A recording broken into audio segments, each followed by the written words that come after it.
Estamos em sua casa, estamos no seu coração. Somos Ângelos TV, a televisão católica.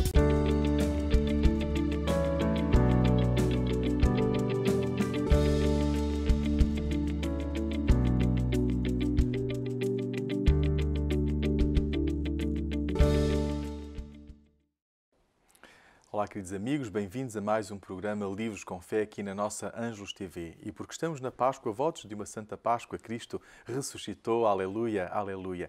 Esta é a bela notícia que vamos dando e desejando a cada um de todas aquelas pessoas, e a cada um de nós, e cada um que vamos encontrando ao longo do nosso caminho. Por isso fica para si também, para toda a sua família, estes votos neste nosso programa Livros com Fé, que estamos a transmitir e a filmar a partir da Paus Livraria em Fátima, um espaço aprazível, agradável, onde pode encontrar não apenas livros, mas também artigos religiosos e alfaias litúrgicas, e que convidamos a visitar. Está mesmo por trás do Santuário de Fátima, do Santuário Nossa Senhora do Rosário de Fátima, na rua de São Vicente de Paulo. Hoje teremos connosco o Padre Duarte Morgado, um sacerdote do Patriarcado de Lisboa e que é autor de uma obra publicada pela Paulus, Arquitetura Cisterciense. Teremos aqui para entrevistar, que nos virá a falar desta arquitetura que foi tema do seu trabalho de investigação de mestrado em Teologia. Estou certo, não vai querer perder esta belíssima conversa que iremos ter. Para além disso, tenho ainda novidades para lhe apresentar e sugestões de leitura no nosso programa. O convite é que continue connosco.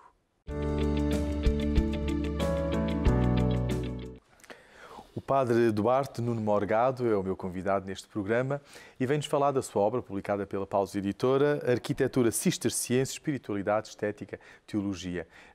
É um presbítero do Patriarcado de Lisboa e neste momento está como coadjutor nas paróquias de Vigararia de Loures ou de Velas. Padre Duarte, muito obrigado pela tua presença, é um gosto ter-te aqui connosco. Muito obrigado, eu também. Como surgiu este tema, Arquitetura Cisterciense, e como surgiu a ideia de o publicar? Quando estava a terminar o curso de Teologia, habitualmente nós temos, faz parte, terminar com uma tese, no mestrado integrado, e há algum tempo andava a pensar já fazer alguma coisa na área de Cister, principalmente na área da arquitetura de Cister. Apesar de eu não ser arquiteto de formação, de todo, a área em si, o tema em si, era cativante, o suficiente para querer fazer algum trabalho. Mas não, vamos lá ver, reporta à minha própria história pessoal, desde miúdo, este desejo de compreender a arquitetura de Cister. Eu sei que dito assim parece uma coisa muito estranha, mas... Um miúdo a querer interessar-se pela arquitetura cisterciense, isto é muito à frente. É a mesma coisa, enfim, não vamos dizer aquela palavra que dizemos que é coisa de cromos, mas na verdade o que é que acontece? Eu sou natural de Alcobaça, e isto faz com que marque a minha vida, logo desde o princípio, o tomar contacto, o habitar o espaço. Esse é um conceito muito caro à arquitetura, não é? Habitar o espaço de um mosteiro de Alcobaça, neste caso como igreja paroquial, o espaço onde eu ia à missa com o meu pai, onde eu comecei a ser acólito, passamos a usufruir daquele lugar até com algum sentido de pertença, porque a dada altura o ritmo da comunidade e o estar ali permanentemente fez-me contactar com um lugar que para mim desde muito cedo era diferente. Mais ainda quando eu estava no lugar da comunidade, da vivência comunitária, num espaço que é partilhado com o turismo. E eu sentia muito que quem vinha de fora, o turismo que vinha até o mosteiro, não usufruía, como eu, por exemplo, no dia-a-dia, não tinha o privilégio de estar em certos espaços, até em compreender, por exemplo, o silêncio. Claro que eu estava rodeado de adultos que me iam chamando a atenção para isso, não é? Iam dizendo, olha, repara só no silêncio desta igreja, olha, já reparaste naquele capitel, olha já... E eu fui aprendendo o vocabulário e a interpretar o lugar. Claro que isso foi marcando o meu percurso, até estético, não é? Portanto, a sensibilidade estética, se assim se pode dizer. E, portanto, quando eu chego ao final de curso, tenho de tomar uma decisão e trazia já esta memória de querer, então, compreender o porquê daquela arquitetura.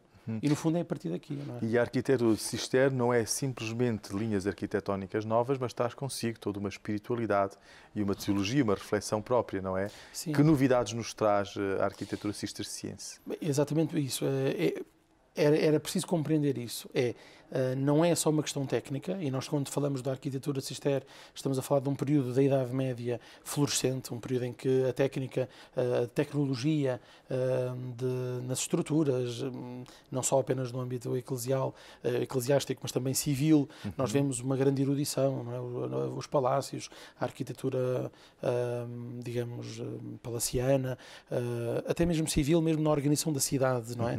Há uma mudança, não é? Portanto, de repente, já o espaço que é habitado passa a ganhar uma outra vivência, claro que está ligado à economia, portanto ao mercado e a toda a agitação que a Idade Média traz, não é?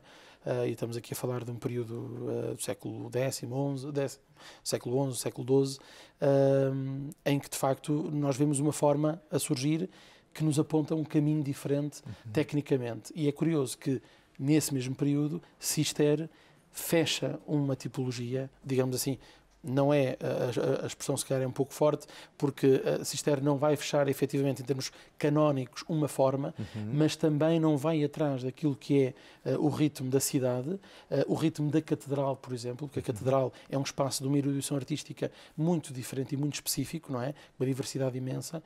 Cister vai, digamos, limitar-se a aproveitar esta técnica para ajudar a uma melhor vivência da espiritualidade da própria vida monástica. E é aqui que há uma distinção clara. Nós vemos a catedral a surgir ao ritmo da cidade e a impor-se à própria cidade. Portanto, é uma marca até de vaidade, de orgulho, é um pouco aquele chavão que nós dizemos, mas de facto era mesmo assim. A cidade com a maior torre é a cidade com mais riqueza, com mais força, mas isto acompanhado com o desenvolvimento de facto económico, não é?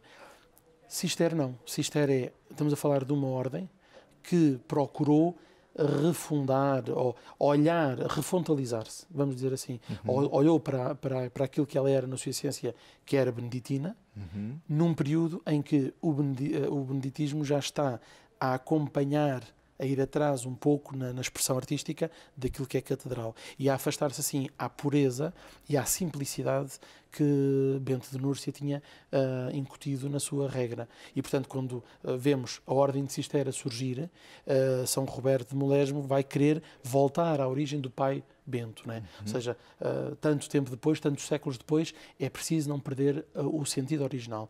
Na simplicidade da nossa vida, este encontro entre nós e Deus connosco, vivido num espaço habitado, deve ser mais simples, mais depurado, mais original, mais autêntico. E é isto que vai marcar. Portanto, a técnica não vai ser mais elaborada, pelo contrário, vai ser simples, mas vai ser muito mais elegante, digamos, se assim se pode dizer, a forma como, através de algum minimalismo, a arquitetura vai ajudar a ir ao essencial. É muito interessante, sem ser despojada de uma autêntica beleza e dos padrões fundamentais daquilo que constituem a beleza clássica, não é? Nomeadamente a luz. Não é? A luz vai ser um ponto preponderante nestes espaços. Não é? E é também com a arquitetura cisterciense que o claustro ganha importância nas abadias e nos conventos e nos mosteiros? Ou não? Também, lá está. É uma estrutura, é um espaço arquitetónico que já existe e tem de facto reminiscências anteriores. No entanto, ele vai ganhar para alguns autores, e depois de facto há aqui uma diversidade muito grande de autores que vão trabalhar ao longo do tempo esta interpretação teológica do espaço. Há uma necessidade de que o claustro seja de facto o lugar do encontro, digamos, para lá da oração comunitária, que é vivida, é celebrada na liturgia, na igreja. No oratório. Há um espaço que depois é o espaço privado, que não é também a cela. É um espaço que é comunitário e é sempre único, é sempre individual. E é muito interessante essa transição.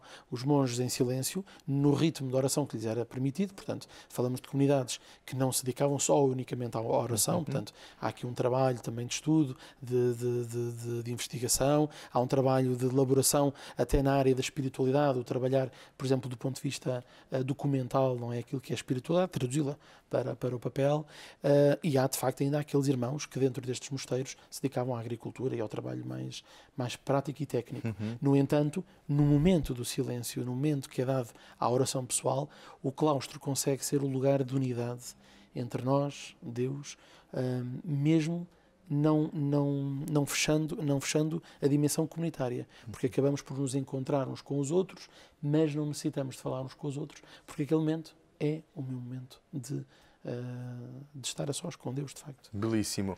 Figura incontornável também dos cistercienses é São Bernardo de Claraval, não é? Sim, tu começas precisamente sim. o teu livro falando desta personagem. Bernardo é, sim, o grande homem, sim. Quem é São Bernardo de Claraval? E que importância tem para nós ainda hoje na Igreja? Bernardo de Claraval é considerado por alguns o homem do século XII, não é? Isto porquê? Porque foi um homem extraordinário que, tendo vindo de uma vida, digamos, da alta sociedade do seu tempo, estamos a falar de Dijon, num período, lá está, feudal, fortíssimo, onde a sua família tem um papel predominante, até ligado familiarmente, ele está ligado à coroa francesa, portanto, daí depois a proximidade que nós temos familiar com Afonso Henriques, enfim, pela família do pai, percebemos que este homem vai abdicar de toda a possibilidade que tem de ter uma vida com uma vida, digamos, preenchida de tudo quanto o mundo tem para lhe oferecer e o estatuto social lhe permite, as condições socioeconómicas daquele período lhe permitem, por ordem familiar, pela família. No entanto, ele vai abdicar disso por causa deste apelo, exatamente. Ele vai sentir que a sua vida ganhará mais significado abdicando dessa vida mundana, do mundo, ou seja, ocupado com negócios, com essas tarefas, para se dedicar a uma vida verdadeiramente espiritual. E é nesse ímpeto, digamos, de consciência, tomada de consciência da sua própria, digamos, vocação, não é?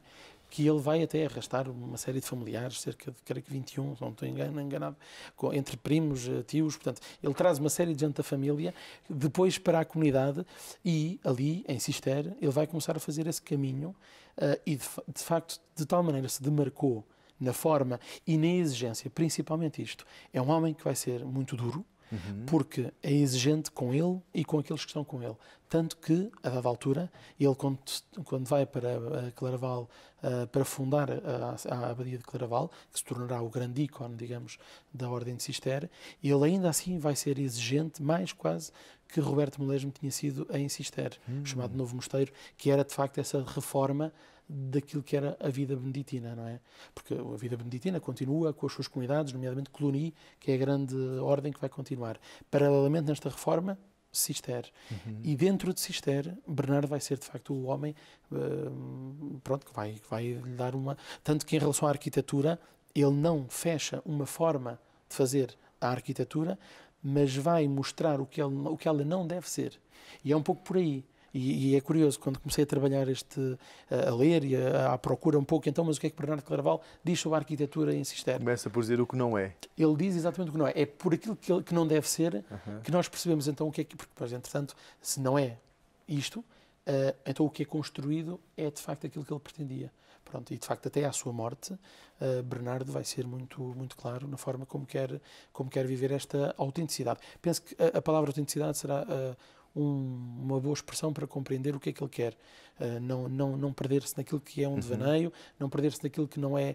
Lá está, que nos pode entreter, que era aquilo que ele sentia em relação à vida que tinha. Não é? E é jovem, um homem jovem. E não perdeu depois também a oportunidade de ser um bom diplomata, junto do Santo Padre, junto de alguns monarcas, nomeadamente até na intercessão também para que surgisse o nosso reino, não é? Com Afonso Henriques.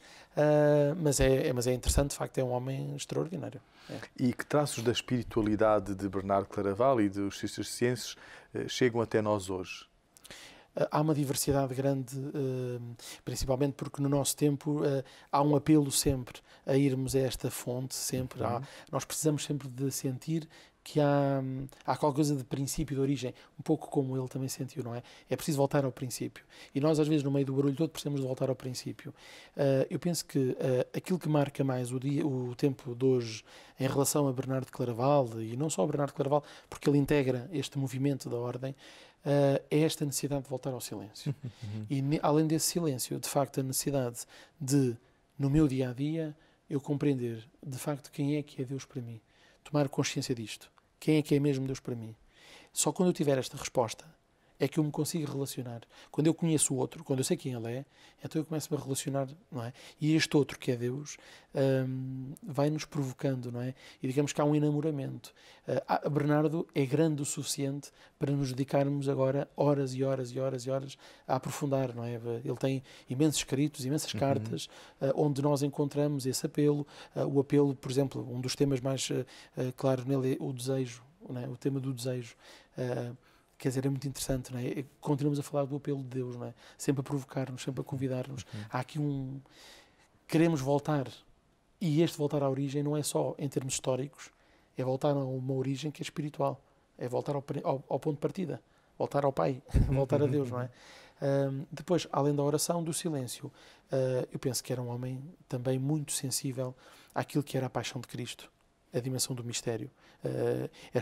Tanto que para Bernardo, na iconografia, ele é muito claro a dizer que bastará nas abadias que haja uma representação da Virgem Maria e que haja uma representação de Cristo. Alguns até dizem que ele é iconoclasta. Não é iconoclasta por causa disso. Porque ele senão não queria representação nenhuma. Claro. É um homem que vai ao essencial. De facto, o que nos define é o mestre que nos estimula a segui-lo e Maria que nos conduz a esse mestre, não é? O caráter mariano é, de facto, sem dúvida, uma das maiores marcas de Bernardo de Claraval. A tua vocação surgiu, então, no meio de obras de arte, não é? Do meio de toda a beleza esplendorosa que existe no Mosteiro de Alcobaça. Quanto te influenciou isso no teu chamamento e, ao mesmo tempo, na vocação a que Deus te chama? Eu penso que indiretamente a arte tem essa capacidade, é o poder da imagem, é o poder da sonoridade, até a olfativa. Efetivamente a arte tem essa capacidade, na sua diversidade imensa que há, não é? De expressões, de nos deixar envolver, de nos agarrar, não é? E eu fui criando muito essa sensibilidade, de facto, em parte pela vivência deste espaço, porque de facto era um espaço que me atraía muito, eu sentia muito em paz, não é? E depois há o tal sentido de pertença que é, há qualquer coisa neste ritmo que marca os passos dados nesta igreja, o perceber que as coisas passam a ter significado, não é um espaço qualquer. Perceber que havia pessoas que se dedicavam a rezar nesta igreja por todo o mundo. Havia pessoas, mesmo sem falarem com o mundo, não é? Havia destes monges, alguns dedicavam-se ao trabalho, fazendo e consagrando esse tempo por outros e para bem apenas da comunidade e não em prol só de si próprio, como quem quer apenas crescer só para si próprio, num ato egoísta. Não, um ato verdadeiramente altruísta. Havia aqui um apelo que ainda hoje me estimula e ainda hoje de facto tem muito a ver comigo, embora que se calhar eu olho para a minha vida, às vezes alguns brincam comigo a dizer que eu tenho vocação para monge e não tenho, acho que não tenho, mas é de facto aquele há sempre permanentemente um chamamento, um apelo constante a voltar de facto a esta profundidade, digamos, a isolar um pouco os barulhos à minha volta, não é? E eu penso que coincidiu, efetivamente, habitar naquele espaço, num período em que eu sou chamado a ajudar na missa, depois de eu não gostar de ir à missa, porque achava que a missa era uma seca, eu não percebia nada da missa. Além disso, eu não sabia o que é que os adultos rezavam, não é? Quando eu começo a participar e me convidam para ajudar, eu começo a perceber que as coisas têm um significado. O que é um cálice, o que é um turíbulo, que é para isto e para aquilo. Aquilo que eu vi os outros fazerem, eu agora também participo, agora também ajudo, agora também faço parte. E depois passar a assumir responsabilidade, há um sentido de pertença que vai acontecendo, não é? E, portanto, a dada altura, coincidindo também com o pároco, que na altura era o meu pároco, era o padre Fernando de Santos de Cima, que tinha sido beneditino. E quando chega a Alcobaça, como padre diocesano, vai trabalhar muito junto à comunidade a memória daquele lugar, recordando à comunidade que era um mosteiro de Cister, com uma tradição, uma identidade que não deveria ser esquecida. Penso que coincidiu o facto de ele ser um ótimo padre, um homem extraordinário, que as pessoas gostavam imenso dele, e eu via nele uma figura paterna, uma figura que também estimulava, coincidindo ao mesmo tempo também com o facto de eu ter pais muito sensíveis à estética. O meu pai é pintor paisagista autodidata, mas é também um poeta autodidata. A minha mãe desenhava também por gosto pessoal e também escrevia poesia, ainda escreve muito.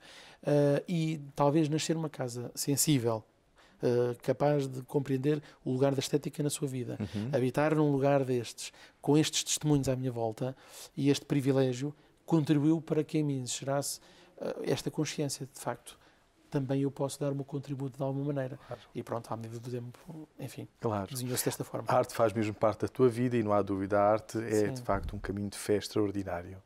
Sem dúvida. Obrigado pela tua presença no nosso programa.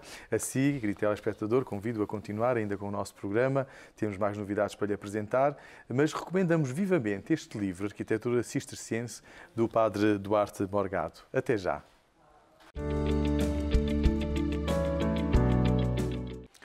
Chegou o momento de lhe apresentar agora várias sugestões de leitura e apresentar algumas novidades. A primeira sugestão de leitura chama-se Caminhos de Santa Maria, Fátima, da Paulus Editora. Esta obra, que lançámos em parceria com a APCD, Associação Portuguesa de Cultura e Desenvolvimento, quer apresentar-lhe 4 percursos do que pode visitar em Fátima e à volta de Fátima. Porque à volta de Fátima, e em Fátima também, há uma riqueza cultural, artística e eclesial muito grande que muitas das vezes nos passa despercebido.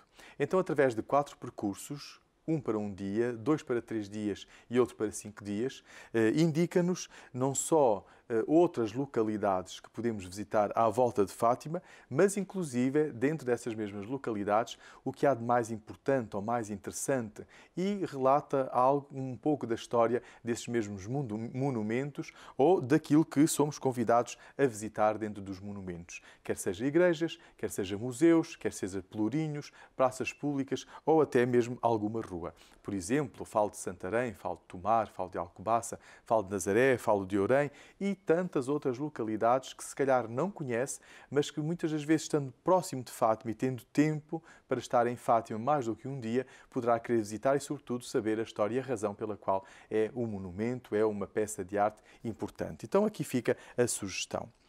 Outra obra que lhe desejo apresentar, também da Paulus Editora, chama-se Peregrinos do Senhor Santo Cristo dos Milagres, de Daniel Sá. Senhor Santo Cristo dos Milagres, uma grande devoção em Ponta Delgada, onde existe um santuário belíssimo, onde todos os anos há a festa do Senhor Santo Cristo, onde acorrem milhares de pessoas vindas dos 4 cantos do mundo. Pois onde se encontra um açoriano, certamente ele estará ligado ou irá certamente participar também das festas do Senhor Santo Cristo. E nesta belíssima obra, o autor, Daniel Sá, já faleceu, mas um grande historiador e uma grande pessoa interessada não só nas festas do Senhor Santo Cristo, mas toda a história, toda a envolvência desta devoção, acabou por ajudar-nos a compreender como é que se desenvolveu o culto ao Senhor Santo Cristo e, ao mesmo tempo, os milagres, as graças que as pessoas têm recebido através da sua intercessão. Por isso aqui fica esta sugestão, se quer visitar o Senhor Santo Cristo nos Açores ou se não foi e deseja conhecer um pouco mais da história, aqui tem esta boa sugestão de leitura. Desta mesma coleção, sugiro-lhe ainda Peregrinos de Cristo Rei de Almada, também da Paulus Editora. O autor é o padre Cezinando Alberto, que é o reitor do Santuário de Cristo Rei de Almada. E aqui narra-se o mesmo percurso que o livro anterior que lhe sugeri. Isto é, tem sempre uma narração histórica acerca desta devoção, mas também do local, o que se pode encontrar no que diz respeito à arquitetura, no que diz respeito às obras de arte e, inclusive, tem também várias orações e uma via sacra com pinturas do mesmo pintor que tem pinturas na Basílica de Nossa Senhora de Fátima, o engenheiro Araújo. Estou certo que pode encontrar também aqui nesta obra razões mais do que suficientes para conhecer um pouco mais da história do Monumento Nacional de Cristo Rei. A última obra que lhe desejo apresentar é literalmente uma obra de peso, é Nossa Senhora de Portugal, Santuários Marianos, texto de Júlio Gil e fotografias de Nuno Calvé, edição intermezzo distribuída pela Paulus Editora. E nesta belíssima obra podemos encontrar todos os santuários marianos de todas as dioceses de Portugal, de norte a sul de Portugal.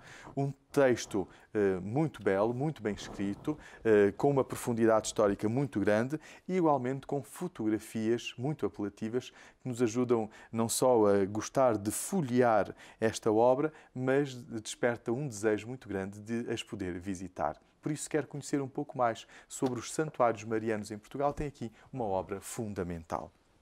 Queridos amigos, ficam por aqui as sugestões que tinha para vos trazer. Desejo que alguma delas, ou mesmo todas, vos tenham agradado e, se as desejais adquirir, podeis encontrá-las nas Paulos Livrarias ou até mesmo em qualquer outra livraria perto de si.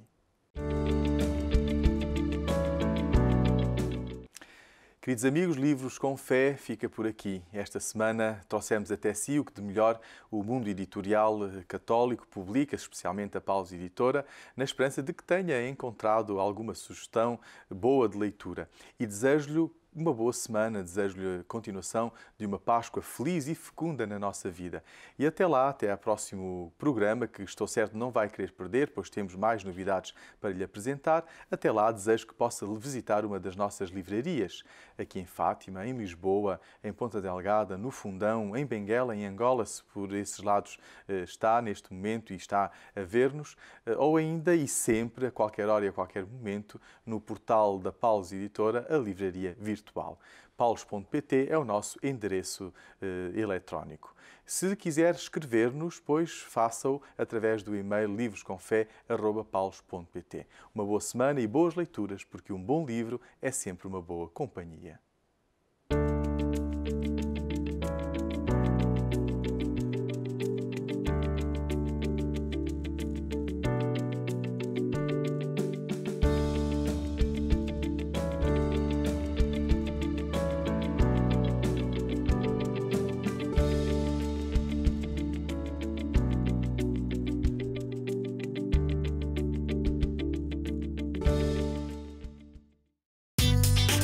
Estamos em sua casa, estamos no seu coração. Somos Ângelos TV, a televisão católica portuguesa.